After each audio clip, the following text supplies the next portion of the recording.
This isn't just another story. This is your story. Your triumphs, your conquest, your accomplishments, the things you've overcome. These are the things that make you you. But most importantly, these are the stories of what lies ahead. It's time to get re-inspired.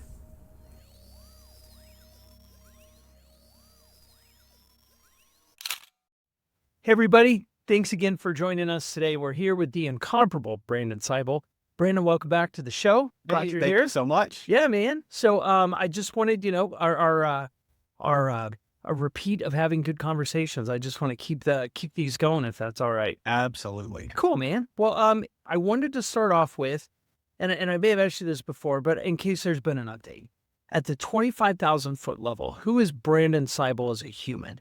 Oh, yeah. So, still the same kind of person as far as happy, want to have a good time, father, grandfather, husband, Yeah. that sort of thing, but really educator. Okay. I think I really kind of understood my niche. I really love to just help people, guide them through Right. education. Okay. Whether it's in real estate or personal life, I just dig on that. Okay. So pouring into others and teaching them and guiding them. And Right. yeah, that Yeah. sounds like a pretty big calling, man. That's pretty powerful. Yeah. Yeah. So it's been quite an eye opener that what gets me all excited is really being able to help people. Okay. And whether that's in real estate or whether that's in their personal life or business or the kids growing up or however that may be, I've just really loved it. Okay. I've leaned hard into teaching and coaching and helping others. Yeah. Well, and I think I have an advantage because I know you. Right. And so I would say one of the things from knowing you is one of the things that would allow you to do that is that because you care so much. Yeah. It's not just I want to hear me talk or I'm teaching classes down at the community college. It's like I want to get to know at an intimate detail how I can serve you at the highest level. Oh yeah. That's it. So It's got to be the serve. yeah, Right? right. So I think part of that superpower is caring enough to educate people on what they need. Yeah. Yeah. Well, you got to hear. Right. And so many people aren't heard. Well, they don't feel heard. Yeah. And I think people with me understand that they're going to be heard. Okay. I love that. And that's one of my powers, right? Right. Yeah, well, and it goes back to one of those things is the reason we have 2 ears and 1 mouth. Correct. Right. And we do not use these enough. That's amazing, dude. Hey, thanks for kicking us off so strong with that. I love it. I wanted to go and just kind of visit the origin story a little bit, right? Mm-hmm. Tell me about where'd you grow up? What was life like as a kid? Brothers and sisters, moms and dads, all that stuff. So just kick me off where you're born and Cool. bred here. I am, right? Yeah. Literally like less than 5 miles from this office. Oh, wow. Yeah. Okay. So, born and raised in Westlake, right? Okay. Right up the street here, 130th and Lowell, roughly. And I mean, we have family that's in like Loveland and Boulder, that I was close to. And so I got to know those two areas pretty well. Spent a lot of time in Boulder playing golf. Okay. I was lucky. We grew up in a time when we could still be part of a country club. Right. And so I got that life a little bit as a kid and really learned to play golf and what that meant. I got to travel the world because of golf. Okay. So I got to cruise down to Australia, New Zealand, and Fiji for about 45 days as a youth, Okay. trying to figure out if I could make golf my thing. Really? Yeah, That's amazing. and came back and realized that I'm not as good as those guys. Okay. Yeah, right. There's a little gap there. Yeah, I was really good. Okay. And I thought I had a chance. But yeah, no. They Sure. were And we'll talk about this as it relates to real estate a little bit. Like what what is the thing that makes somebody, the difference between good and great? What do you think that is in golf? So I think in my day, Mhm. it's different today. Yeah. The whole world is slightly different today. Yeah. But back in my day, I think that the main difference was, could you keep your head long enough?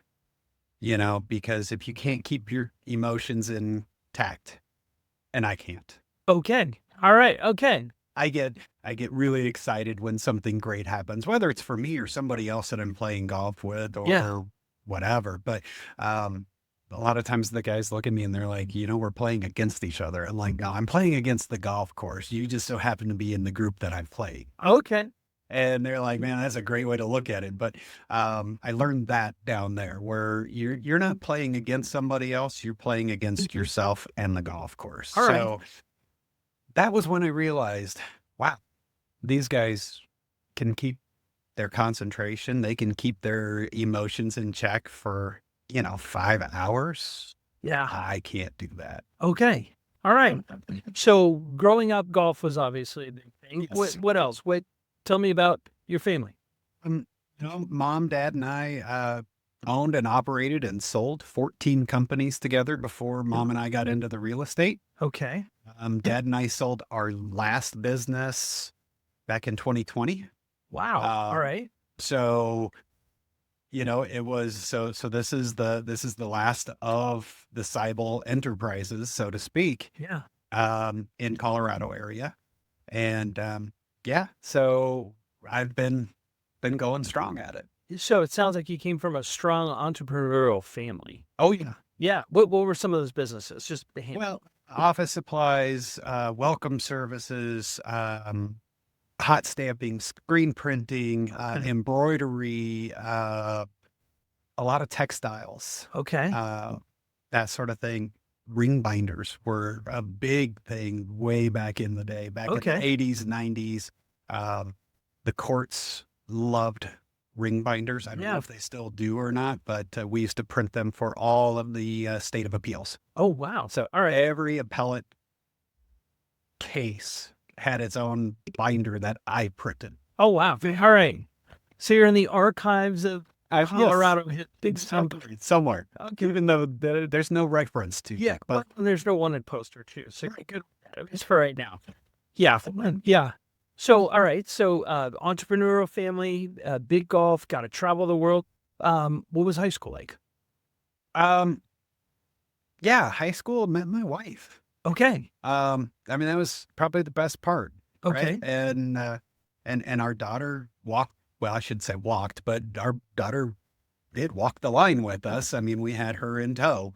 Okay. When you graduated. When we graduated. Oh, that's cool. And we've been together ever since. And How many? 37 years, I want to say, together, and 33 of being married. Yeah. Yeah, she's a saint to put up with me. I'd agree. Yes. She is the same. No. And a quilting ninja as well. Yes. A whole. So that's all. So high school ends, you have a young family. Yep. You start to work in the company businesses, right? Is Oh, that kinda what you do? we started that when I was 13. Okay. And so from 13 on, I was helping run day-to-day operations All right. in every different business that we had. What are some of the lessons you learned doing that from a young age and stuff?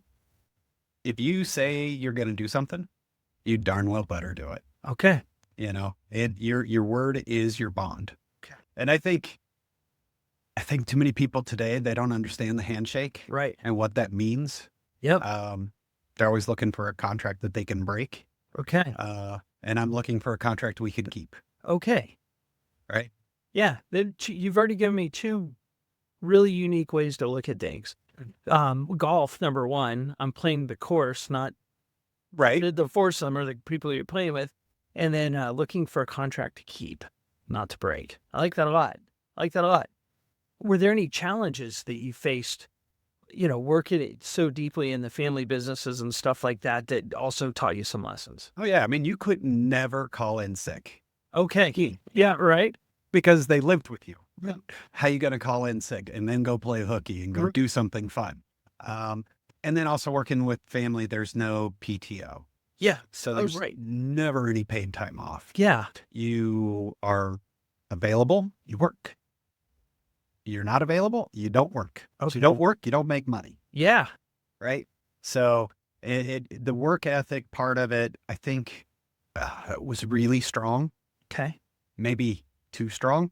Okay. I had to learn how to let work end at a certain time. Yeah. My wife has been working with me on that one for about the last 10 years. Okay. So that's an interesting thought. Yeah. Because when you're in business for yourself, you're always on. And she's like, you don't have to always be on. Like, but I do.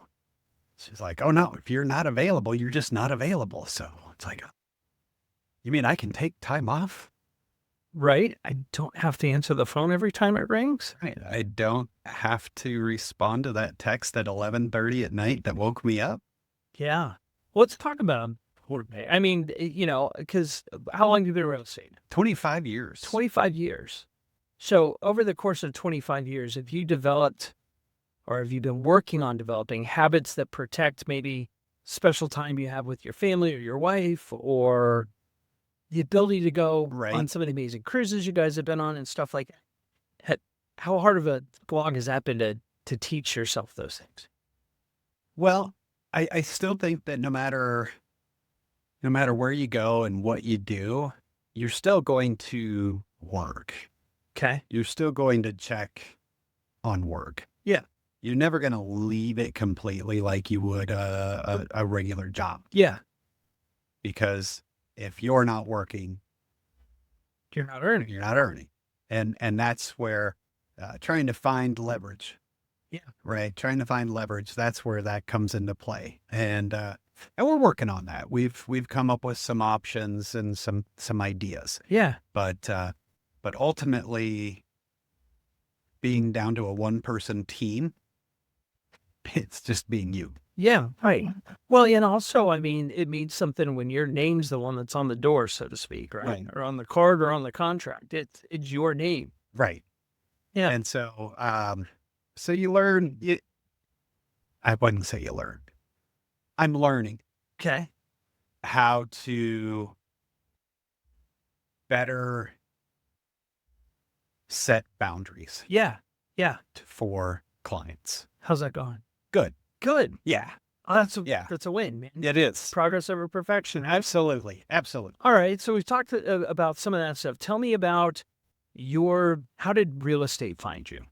Tell me that. Oh man. So like I said, when we graduated, our daughter was with us. So we found out early on that we needed a place to live. So we did the rent thing for about 2 years, and my wife got pregnant again. Well, my then girlfriend still, Okay. fiance. Give me a fiance. Right. There you go. She got pregnant again. So, and we were already engaged and we were planning the wedding, but we had to speed it up a little bit. Yeah. And we did that, and we bought our first home in 1992, Okay. 2 years out of high school, Yeah. and then sold that, moved into a brand new house, and sold that, moved into a big house, sold that, moved down to where we're at now. I mean, it's been, but real estate has always found me that way. But how I got into it Yeah. was my agent was really good at certain things and really bad at everything else. Okay. And when she couldn't help me through these obstacles or around the potholes that she had to have known were there, Okay. because she wasn't new. She'd been doing it forever as well. And I'm just sitting there going, man, why can't you help me with this? And I decided I'm not going to let other people do that. They need to have somebody who's going to be on their team and who's going to look out for them and who's going to be like, hey, look out. we've got this obstacle or this pothole coming up, and it's okay. I know how we're going to get around it, but let's plan for it. Okay. Gotcha. And so that was how I got into it. And my mom, she was a great salesperson, and she's like, "Hey, let's do this together." I'm like, "Are you serious?" "Yeah." "Okay, great." So we went to school together. We passed the test together. We started off our business together, and we ran that. And she was amazing. I mean, she was the greatest salesperson. And I learned all the behind the scenes stuff. Right. So I let her be the front person, the front man, so to speak. Yeah. And I learned everything else. I did loans for a little bit. I was going to go to get my appraiser's license, that sort of thing. So I really wanted to know as much about every piece of it as I could, so that I could explain it to people. Not so much that I wanted to do those things, But just so you process exactly, start to finish. exactly. I didn't want somebody going, "Hey, you didn't tell me about this." That would be the worst. Yeah. That would be the worst. So how old were you when you got into real estate, when you and your mom started real estate? 28 on my 28. birthday. On your birthday? Yeah. Okay, 28th birthday. What was your first year like in real estate? It was hard, Okay. you know. Mom had a lot of contacts, but nobody trusted this. I had to grow facial hair. Okay. They thought I was like 12. All right. I looked like such a young kid.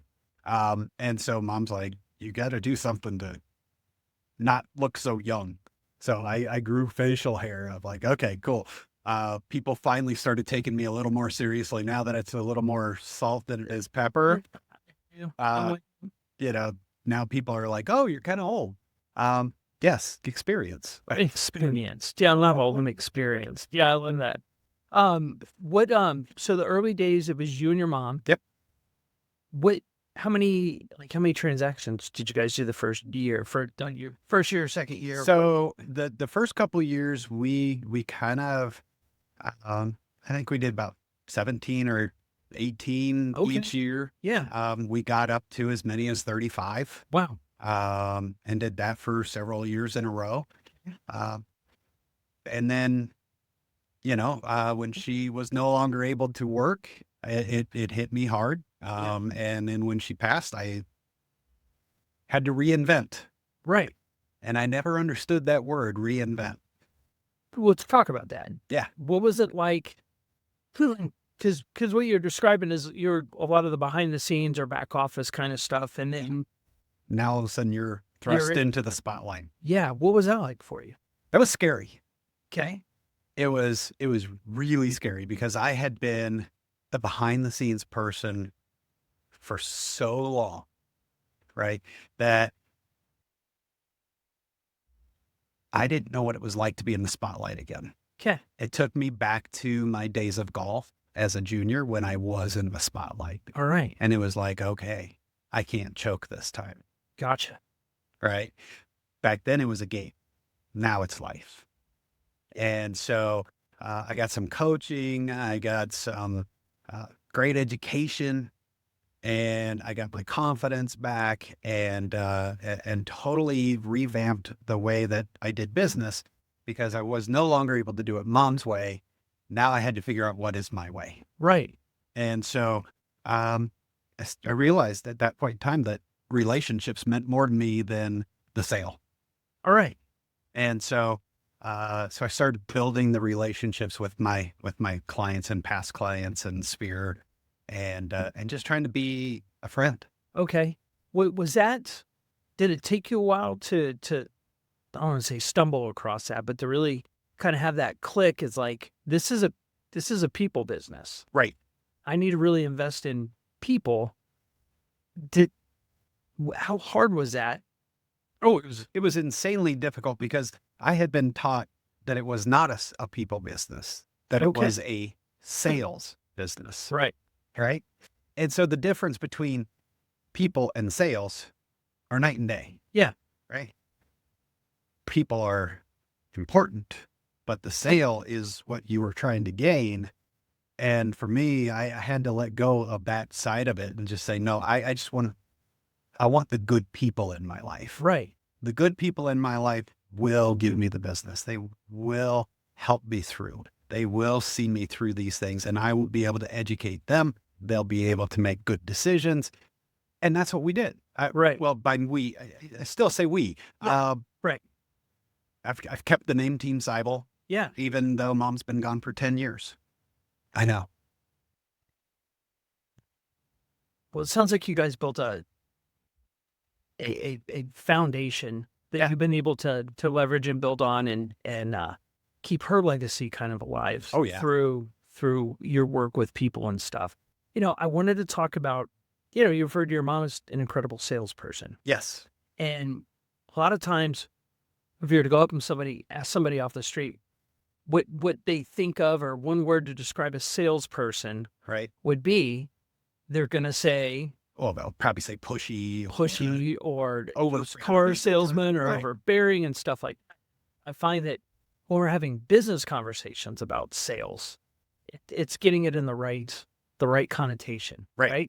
Because truly, if you care about people the way you care about people, you're getting to know them so you know how to serve them. Oh, yeah. Right? Yeah. And so I think that's where some of the magic is, that it's lost on a ton of people. A lot of people are chasing closing to closing to closing, and not, how can I serve these people at the highest level? Right. And waking up and trying to chase a dollar you're never going to catch, versus waking up and asking yourself, how many people am I going to help today? Who needs help? Yeah. And again, I have the benefit of knowing you, Right. the privilege of knowing you as well. Helping others is what fills your cup. Yes.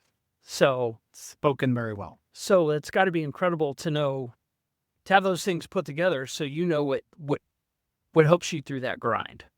Oh, yeah. Yeah. No, it took a while for me to understand what I liked. I've always known that I loved real estate. I just didn't know what I liked about it. Okay. And that was a hard one. It was like, well, what do you like about it? Well, I like doing contracts. I like negotiating, but let's be real. The relationship that I build with the people, that's what really fills my cup. And watching them go from indecision to clarity and making the decision. Right. It's like, oh, what a change. I mean, yeah, it might have taken 3 months or 6 months to go through that, but what a change in your life. And with the amount of time you've been doing this stuff too, I'm assuming you've been a game changer for many families who you helped them get into that first house, leverage it to their second house, watch them build equity, watch them have families. Right. How much has that meant to you? Oh, God. Yeah. Just being thought of that way. I've had people invite me to their weddings. Their kids invite me to their weddings. Like, I didn't think you were old enough. Right. But yeah, it's really, again, that relationship, that them thinking of me, not just as a realtor, Okay. but as a friend, All right.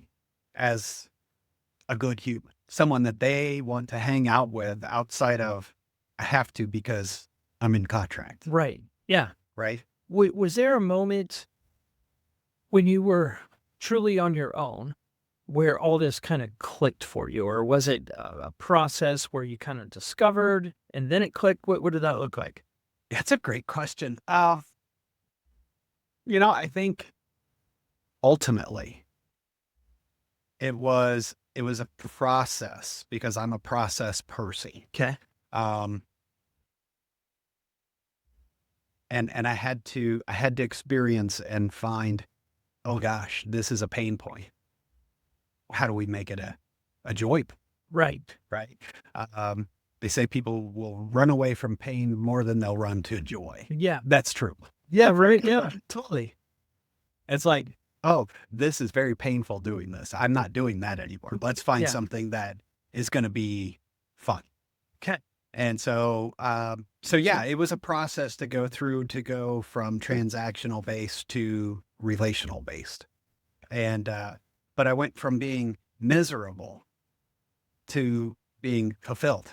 Okay. And that's a huge difference. Ah, you get better when you have a purpose, I would assume. Oh. Yeah. Um, you know, what do you think some of the uh the the lessons you've learned along the way, or the mindset you've chosen to have that to help you with the longevity of this career? Because most people don't make it their first couple of years, Right. and you're sitting here, you know, more than 2 decades later, still doing the things, right? What are some of the things that you've learned that help keep you going, or that have helped you through the highs and the lows and all that stuff to do it as long as you have? Uh, perseverance is key, but finding joy Okay. in something, that's where you can lean into the perseverance. Okay. That's where you can be like, you know what? Yes, it's difficult. Yes, it's a daunting task. Yes, it's this, and this. But the joy, Yeah. what brings you that joy, right? And for me, again, I've kind of leaned into I really find the joy in that educating and building that relationship with people so that they make good decisions. Because I feel like so many people just do what they're told, All right. rather than understanding that, hey, this is your life. You Yeah. get to make a decision. I control the process, but you get to make the decisions, Right. right? And whatever decision you want to make, that's okay. And they feel empowered.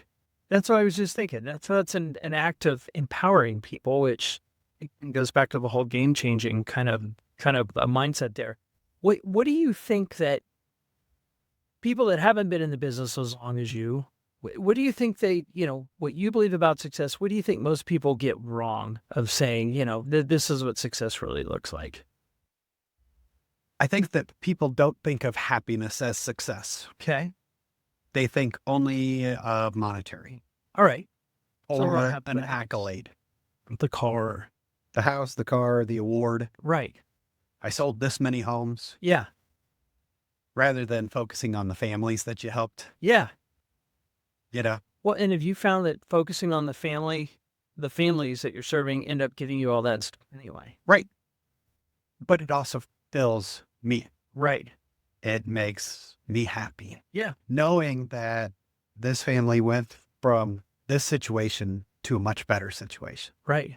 or went from a really bad situation into something that, oh my gosh, we actually do have a future. Okay. Who knew that?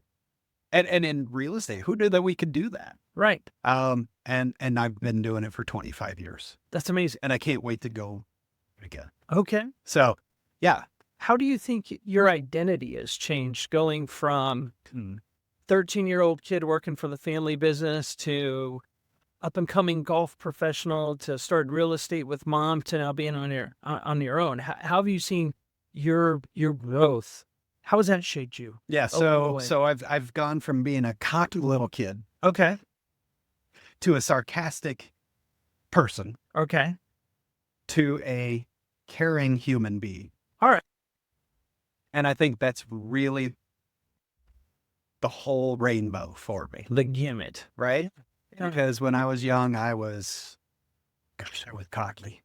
And then when I got out of the cocky stage, I was really sarcastic for a really long time, Yeah. right? And then I realized sarcasm is just cockiness, cousin, right? Okay. Yeah. Like, you're still being a turd. Right. Don't do that. Yeah. Start showing people that you care, that they're loved. Yeah. Because what is the one thing that people miss? Love, Yeah. right? So love on them. And that's what I'm trying to do. Do you think some of your cockiness and everything was maybe some sort of self-protection or something like that, where you're like, I'm afraid to let the real me out? Yes. I'm going to be this angsty, sarcastic guy, or what? Yeah, I think there was a bit of that, yes. Okay. I also think there was a bit of, I thought I was something. Okay. I kind of believed my own press writings that I would write. Okay. Yeah. Yeah. And life has a way of saying, oh, hey, guess what? Even for someone like you, we can still squash you. Yeah. We're gonna introduce some humility. Yeah. Oh man. What are some of the daily habits or disciplines that you've incorporated over the years that have made big differences in your life? So, habits are so hard Yeah. and they're so important. And I think that the one habit that I've been focusing on is my time with God. Okay. And so I've really focused on that recently. Prior to it was all about focusing on the family. And I'm a monofocus kind of person when All it right. comes to how do I better myself? Because until I understand how to do it, I will keep trying and trying and trying. Once I figure out how to do that, it becomes that habit, that second nature. Yeah.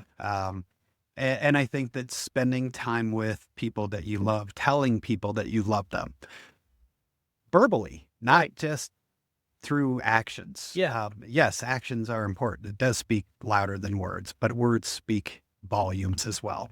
But show them that you love them, tell them that you love them, and just really focus on loving people and helping them Yeah. rather than loving yourself or loving your whatever it is. So is this time you've been working on your spirituality and stuff, Yeah. and your relationship with God, is that allowing you to show up as a better husband, a better father, a better yes. servant? Yeah, definitely. Okay. All of the above. I mean, it's showing that, you know, how a perfect father can love. Bro, okay. Yeah. And that's, yeah, I'm never going to be that, but I can strive for it. Right. Yeah. Right. We could shoot for it. And so, making the big goals of making sure that somebody that day understands that they're loved. Yeah. So let me ask you, I'm going to turn people. Yes. I'm sure like every other human, you have days where you just mentally hit that wall, or emotionally you're spent, or you're depressed, you feel alone, stuff like that. What do you do to pick yourself up out of that and get back to work and get back to serving people? I don't know. Okay. I just go out and just start talking to people. Okay. I have found that no matter how I feel about whatever I'm going through, if I don't get out and help somebody else, I'm going to stay there. Okay. And so I guess that's my coping mechanism is, I will go and find somebody who needs help. I don't even care what the help is. Yeah. Right. Hold doors, help somebody with their groceries.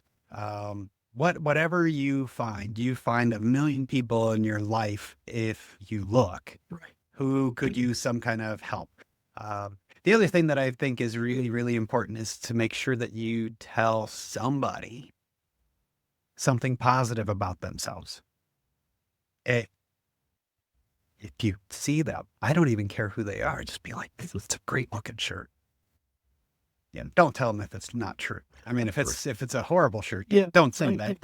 But find some redeeming quality about them and just really help them feel better about themselves. In turn, what was it, Zig Ziglar? If you help enough other people get what they want, You'll get everything. you'll get you want. everything that you want. Yeah, exactly. And I think that's true. Okay. So that's, yeah. All right. No, I love that. I'm processing it right now. So, I'm going to switch up a little bit. Why Keller Williams, and specifically why Keller Williams Preferred Realty? Mom and I started with Metro. Okay. And it's a small local brokerage only in Colorado. When we were dealing with people out of state, they had no idea who Metro Brokers was. We got invited to go to a Keller Williams event down in Austin, mega camp. Yeah. And it was crazy. We get there the very first thing that Gary Keller does is opens with a prayer. And my mom looks at me and goes, I think we're home. Okay. And I went, oh, okay. So I better learn to embrace. Yeah. As we stayed, we made that journey over to KW at that point in time. And I moved offices since then to this one and been here for 13 years, I want to say. Yeah. And why here? The people. Okay. The people care. The people want to help you succeed, and they want to help you however you can. And I found that to be the case at all KW offices that I've been at, but here, I don't want to give you too big of a head, but you're a big reason why we're here. We enjoy the positive, the positive air that you put out there, the vibes.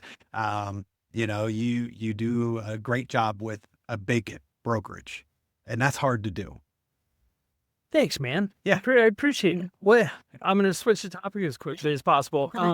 What role do you think the environment here at KWPR has played with your growth as an agent or as a person, or has it had something to do with it? So, again, I think every time that I'm going through some weird thing in my own life, you pop up and you're like, hey, come and do this. Hey, come and do this. Allowing me to run things like the Santa Day pictures, the pictures with the Easter Bunny, trunk or treat, doing events for the people, not just for our agents, but for our agents' clients and for the general public. Yeah.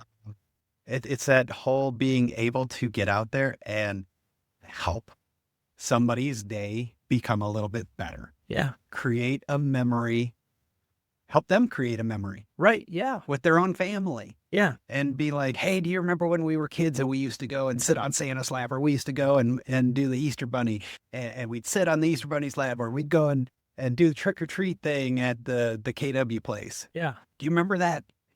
That's what I want people to remember. And so you try to make those events, you try to just give everything you got into those events so that they have a memory. Right.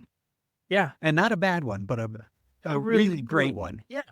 Well, and I think, kind of along this, we were talking about success and stuff is, too many people focus on the things and not the experiences that you get to curate or create for them and stuff, which Facts. that's what you're going to remember. Yes. Now, looking back, you're not going to remember the watch or the shirt or the whatever it is. You're going to remember the moment. Right. And I think we lose that a lot in this super fast paced society we have now, right? And in real estate, we have so many moments. Yeah.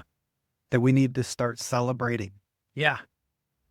And that has been my new focus is how do we celebrate each one of these moments? Because every milestone that somebody hits, that's a new moment, and you can create a great one. Right. So let's do it. Yeah. I love that. Well, and what's nice is, you being a member of the ALC, one of our agent leaders here in the office, after a star-studded career and all this stuff, what does it mean to you to be on the ALC? And what do you think that group brings to the table for other agents or for the community? Or Well, it's a special group this year. okay, Last year was a good group. This year is a special group. I think that we have grown as a ALC group to not just supporting ourselves and supporting each other inside the ALC, but now reaching out to the entire brokerage and really to the neighborhoods, to the what's the word I'm looking for? To the greater community. Yeah, to the communities that we serve. Ultimately is, hey, we all want to serve you. We all want to make something happen great for you. right? We don't want to take any of it for granted. Right. And I think that's what's really special about this group. And that's what being on the ALC has meant to me is how do I make, the other agents or their clients feel Yeah. great that they chose to work with someone in KWPR. Well, and I think we're super lucky to have you, right? Because just your philosophy of being a change maker for your clients and your families. Now you're almost like a force multiplier because you're making a difference and empowering agents to go empower their clients at a different level or the community or just, you know what I mean? So I think that's a blessing. And I think, your years in business and the evolution of, what was it? It was cocky, sarcastic, now caring, Right. right? Is in full bloom. What would you say makes KWPR different than other places that maybe you visited or other brokerages you're with in the past? Well, I think one of the big differences is that we're an open door company. Okay. Here's what I mean. When you walk into a real estate office, you have either a closed door company or an open door company. Here's the difference. A closed door company is you walk in there, everybody has their doors closed.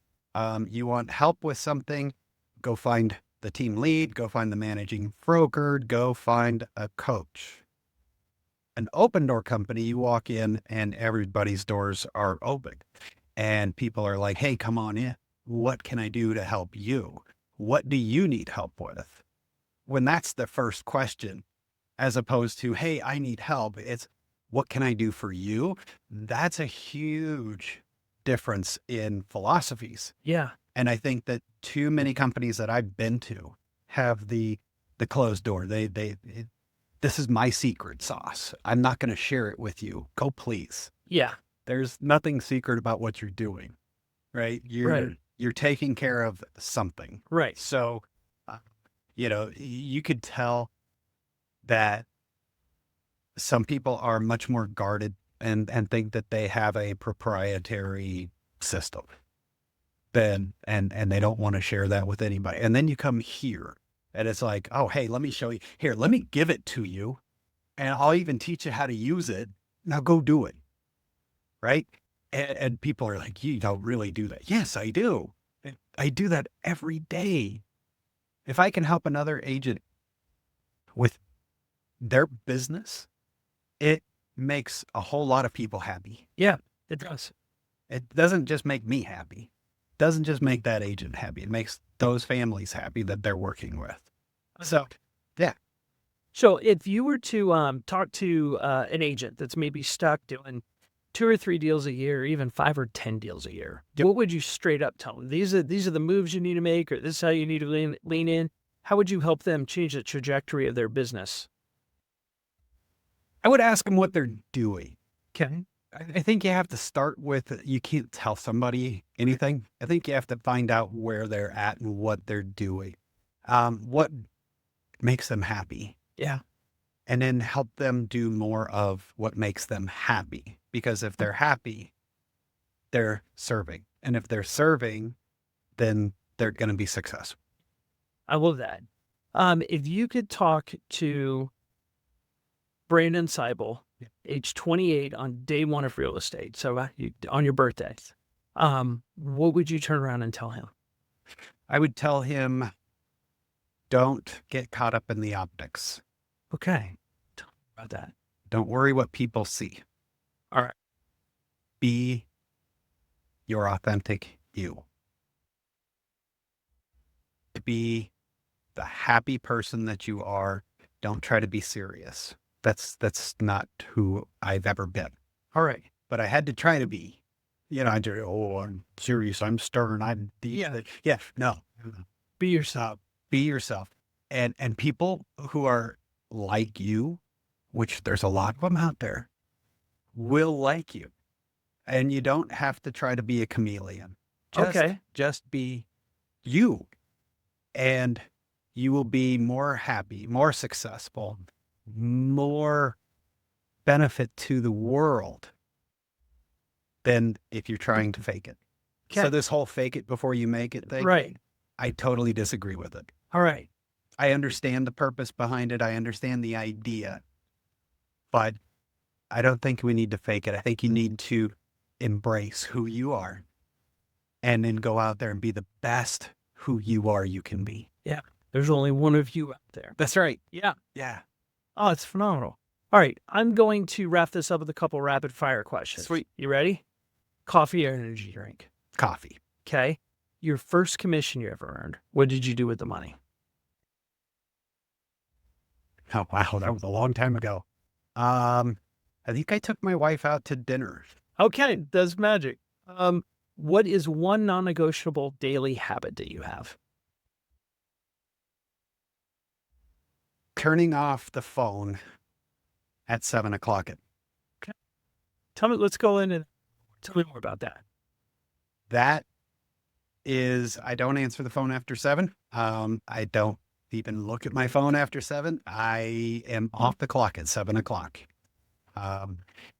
It was a hard learn thing to do, but through the help of my lovely wife, she has helped me understand that, you know what, everybody needs their own downtime, Yeah. and they have to have time away from work. You can't always work. Right. Have you found that's improved your relationships, your marriage, stuff like that? Yes, and it's actually helped my business relationships. Tell me more about When people know that you actually have a boundary, they test it. Okay. When they test it and they find out, oh my gosh, he really does have this boundary. He is a man of his word. It changes something for them. Okay.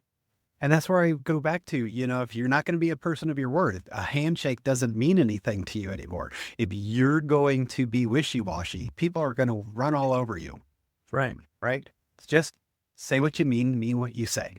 I love that. What's your favorite way to decompress? Oh, cookie. Cooking. I thought you were going to say golf.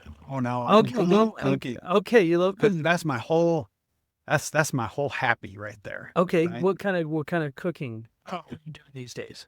The smoking, barbecuing, wok cooking. I got Okay. into a little bit of that. All right. And I just, anytime I'm in the kitchen cutting stuff up and making something tasty, that's my true happy. After that would be probably playing and walking with the dogs. Okay. Then golf, because, well, it's not golf season for me yet. Yeah. I'm a green grass kind of golfer. Okay. It's still brown. Yeah. Yeah. Right. And then the last one, what one word would you say defines your business?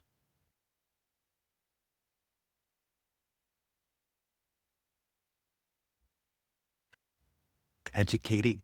Okay. It goes back to guiding and educating people. Yeah. I want to make sure that they know that they have options and what their options are so that they can make the decision. Okay. Yeah. That's amazing, man. Clarity. Yeah. Clarity. I love that. Right. Well, cool. Well, thanks for, again, coming in and our time together. I always enjoy talking to you. I appreciate you. Everybody, thanks for tuning in. We appreciate it. And we'll be back soon with another episode. Thanks again, Brandon.